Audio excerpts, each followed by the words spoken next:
Assalamualaikum warahmatullahi wabarakatuh. Bertemu lagi dengan saya Pak Rijal di channel Pak Rijal Sirece, di mana channel ini akan mengupload video-video secara random dan semoga video yang saya upload ini memiliki manfaat bagi sahabat-sahabat di luar sana.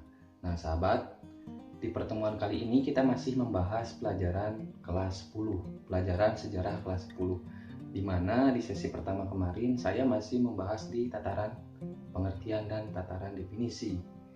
Nah, untuk melanjutkan ke sesi kedua atau sesi selanjutnya, kita harus mengingat kembali beberapa poin dalam penjelasan di sesi pertama kemarin. Yaitu dalam sejarah perlu kita ingat bahwa dalam sejarah itu memiliki 3 unsur. Pertama, unsur pertama dalam sejarah harus memiliki silsilah atau keturunan di dalamnya. Yang kedua, dalam sejarah harus memiliki peristiwa kejadian-kejadian di masa lalu. Yang ketiga, dalam sejarah pun harus memiliki pembelajaran dan edukasi. Nah, ini adalah 3 unsur dalam sejarah.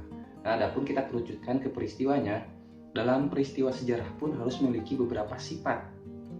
Nah, yang pertama, sifat pertama dalam peristiwa sejarah harus memiliki peristiwa yang unik. Artinya peristiwa tersebut memiliki ciri khas dan beda dari peristiwa-peristiwa lainnya. Yang kedua, dalam sejarah pun harus besar. Peristiwanya sifatnya harus memiliki sifat besar, artinya berskala menyeluruh. Yang ketiga, dalam sejarah harus memiliki sifat abadi. Peristiwa tersebut harus dapat teringat dan diingat oleh orang lain atau oleh orang-orang. Nah, ini adalah beberapa poin yang harus kita ingat sebelum melanjutkan ke sesi kedua, karena ini berkaitan dengan sesi pertama.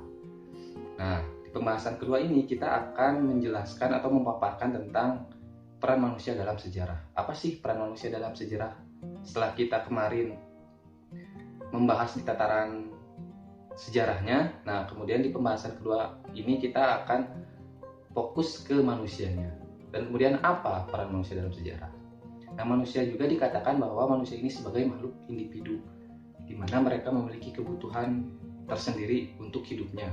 Nah, untuk mempertahankan kehidupannya, untuk melanjutkan kehidupannya, manusia harus memenuhi kebutuhan tersebut.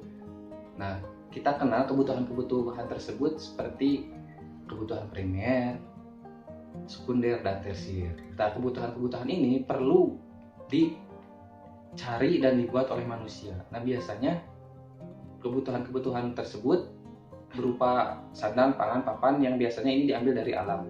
Kemudian ketika sudah diambil, kemudian diolah. Setelah diolah, kemudian mereka distribusikan, kemudian mereka konsumsi atau mereka pakai barang-barang tersebut. Bisa dimakan kalau misalnya makanan, bisa dipakai ketika itu sandang atau papan. Nah, ini adalah kebutuhan manusia sebagai makhluk individu. Adapun dikatakan bahwa manusia pun sebagai homo socius atau jun politikun. Mereka tidak bisa hidup tanpa orang lain. Mereka hidup bermasyarakat, mereka tidak bisa hidup tanpa adanya orang lain. Mereka saling berhubungan, saling berinteraksi, bisa satu orang dengan satu orang lainnya, bisa satu orang dengan kelompok, ataupun bisa kelompok dengan satu orang, ataupun kelompok dan kelompok. Ini adalah interaksi manusia. Nah, dari hubungan-hubungan tersebut nantinya akan timbul kerjasama ataupun pertikaian. Kerjasama ini bisa timbul karena adanya kesamaan. Bisa kesamaan tujuan, bisa kesamaan bangsa, kesamaan ras, agama, dan lain sebagainya. Sehingga mereka memiliki satu pandangan dan satu tujuan. Nah, yang kedua, interaksi dan hubungan ini pun memiliki resiko. Kalau tidak ada kerjasama, maka timbulnya pertikaian. Nah, pertikaian ini biasanya timbul dikarenakan perbedaan biasanya. Bisa perbedaan tujuan, perbedaan ras, agama, kemudian bangsa. Nah, ini bisa menimbulkan suatu perpecahan. Nah, yang ketiga, manusia pun bisa dikatakan sebagai homo faber. Artinya mereka adalah makhluk yang bisa mencipta. Mereka mampu membuat alat-alat bantu untuk kehidupan mereka dari alam. Mereka mengolah sumber-sumber dari alam, kemudian membuat alat-alat yang bisa menopang kehidupan manusia. Nah, dalam halnya di sini seperti adanya pulpen, adanya kertas, adanya alat rekam. Nah, ini adalah alat-alat bantu manusia yang digunakan manusia. Nah, ini biasanya digunakan untuk mencatat, atau biasanya ini bisa digunakan untuk mengabadikan suatu peristiwa yang bersejarah. Ketika peristiwa tersebut memiliki ketiga unsur yang tadi, seperti unsur silsilah peristiwa dan pembelajaran, kemudian memiliki sifat peristiwa yang bersejarah, unik, abadi, dan besar. Nah, itu adalah suatu peristiwa yang bisa menjadi dikategorikan sebagai peristiwa bersejarah. Nah, uniknya manusia pun di sini bisa dikatakan sebagai makhluk yang paling sempurna karena mereka dianugerahkan oleh Tuhan memiliki akal, rasio, dan pikiran. Mereka dari pengalamannya kemudian mereka membuat suatu cita-cita dan tujuan. Nah, cita-cita dan tujuan ini kemudian mereka ingin wujudkan secara nyata dalam kehidupannya gitu. Untuk apa? Ya, memang ini untuk kemajuan dan perubahan kehidupan mereka. Dari sini dapat kita simpulkan bahwa manusia ini seperti seorang aktor dalam sebuah drama. Mereka menjadi patokan dan acuan dari film drama tersebut. Dikatakan oleh Ermo Ali, beliau mengatakan bahwa sejarah itu mencakup penyelidikan, penuturan, pencatatan, dan pelaporan. Artinya di sini manusia memiliki peran ganda dalam kehidupan. Misalnya seperti manusia sebagai penutur, sebagai pelapor, sebagai pencatat, bahkan sebagai pelaku, bahkan mereka sebagai sumber sejarah. Ada banyak orang-orang yang menjadi sumber sejarah. Mereka memiliki peran besar dalam peristiwa-peristiwa bersejarah. Seperti misalnya di Indonesia di zaman kerajaan ada Sri Baduga Maharaja. Sri Baduga Maharaja ini adalah raja dari Pajajaran. Kemudian ada Hayam Wuruk dari Majapahit. Kemudian di era kemerdekaannya ada Bung Hatta, ada Tan Malaka, ada Soekarno. Kemudian dari luar negerinya ada tokoh pahlawan dari India seperti Mahatma Gandhi. Dari Jerman ada tokoh seperti Adolf Hitler. Mereka adalah orang-orang yang memiliki peran besar dalam peristiwa sejarah. Nah, adapun dalam peristiwa sejarah pun ada orang-orang yang memiliki peran kecil dalam sejarah. Seperti gini aja, saya analogikan ke sebuah peristiwa. Misal ketika ada sebuah peperangan, di sini jenderal memiliki peran besar dalam peristiwa tersebut. Karena jenderal ini sebagai pengatur strategi dan memiliki jabatan tertinggi dalam peperangan. Kemudian di dalam peperangan tersebut ini tidak hanya ada jenderal, di sana ada prajurit. Nah, tanpa adanya prajurit, strategi yang dibuat oleh jenderal ini tidak akan pernah berjalan. Artinya prajurit ini memiliki peran yang penting walaupun perannya kecil dalam sejarah atau dalam peristiwa yang bersejarah. Ini tidak dapat dipisahkan.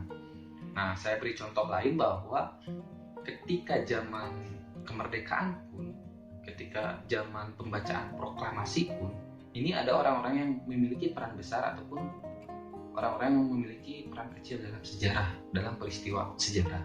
Seperti Soekarno dan Bung Hatta, misalnya mereka adalah orang-orang yang memiliki peran besar dalam sejarah karena mereka adalah orang yang membacakan teks proklamasi.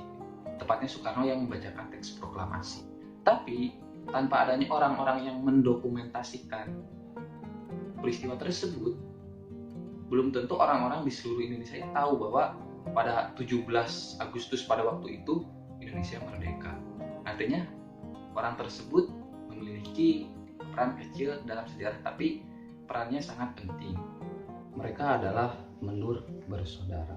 Nah, menur bersaudara ini adalah orang-orang yang berjasa merekam dan mendokumentasikan peristiwa pembacaan teks proklamasi yang dilakukan di Jakarta. Tanpa adanya mereka, belum tentu rakyat Indonesia ini tahu pada waktu itu bahwa Indonesia sudah merdeka.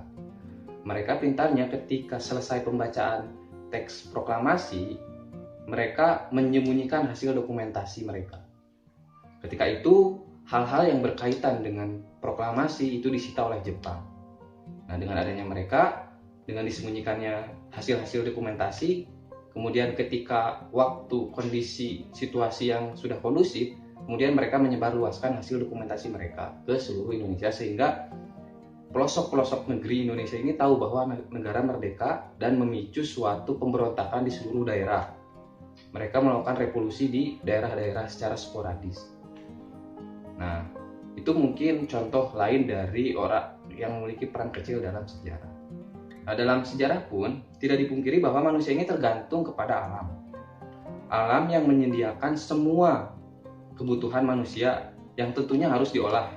Nah, kemudian diolahnya dengan cara bekerja, didistribusikan dan kemudian dipakai, dikonsumsi oleh manusia. Nah, artinya sedikit banyaknya alam ini mempengaruhi kehidupan manusia. Karena kebutuhannya semua dari sumber daya alam. Seperti misal keadaan alam, gejala-gejala alam, kemudian cuaca ini mempengaruhi kehidupan manusia.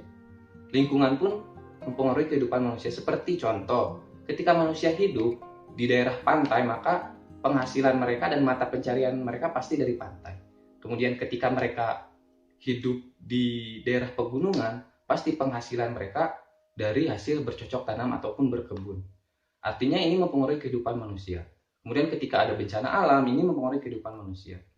Nah, tapi dalam faktanya manusia dapat menyesuaikan dengan gejala-gejala alam tersebut. Ketika mereka hidup di pantai sebagai nelayan, mereka terus berkembang dan menyesuaikan. Mereka membuat alat-alat untuk misalnya menangkap ikan. Artinya mereka terus berkembang dan menyesuaikan dengan keadaan alam tersebut. Sama halnya dengan di gunung misalnya, bercocok tanam. Mereka membuat alat-alat bantu dan terus berkembang, bercocok tanam dan berkebun, sehingga mereka dapat mengatasi gejala-gejala alam tersebut. Kemudian saat bencana alam pun manusia dapat mengatasi hal-hal tersebut. Misal ketika gunung meletus. Ketika gunung meletus, manusia memang tidak bisa menghentikan letusan gunung tersebut, karena itu mustahil. Tapi mereka dengan cara berpindah mereka dapat mengatasi bencana alam tersebut. Artinya di sini alam sebagai pelengkap kehidupan manusia. Manusia menggerakkan kehidupannya sendiri. Ini pun sejalan dengan pernyataannya Thucydides. Thucydides ini adalah seseorang sejarawan dari Yunani yang berpendapat bahwa manusia ini memiliki kehendak tersendiri dalam peristiwa sejarahnya.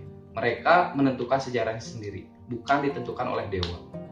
Kenapa Thucydides ini beranggapan demikian? Karena pada zaman hidupnya, banyak orang yang beranggapan bahwa manusia itu hidup digerakkan oleh para dewa-dewa.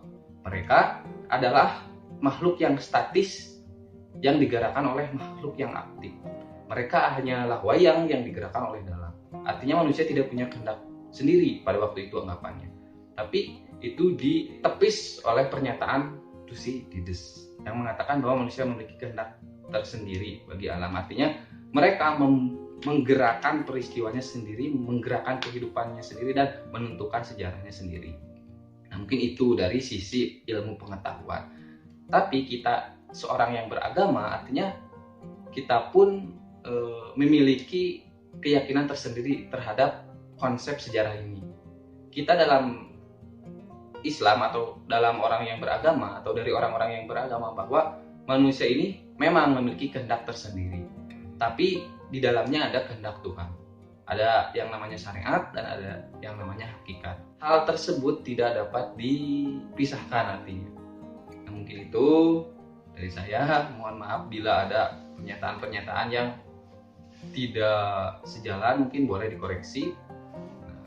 Sekian dari saya. Wassalamualaikum warahmatullahi wabarakatuh.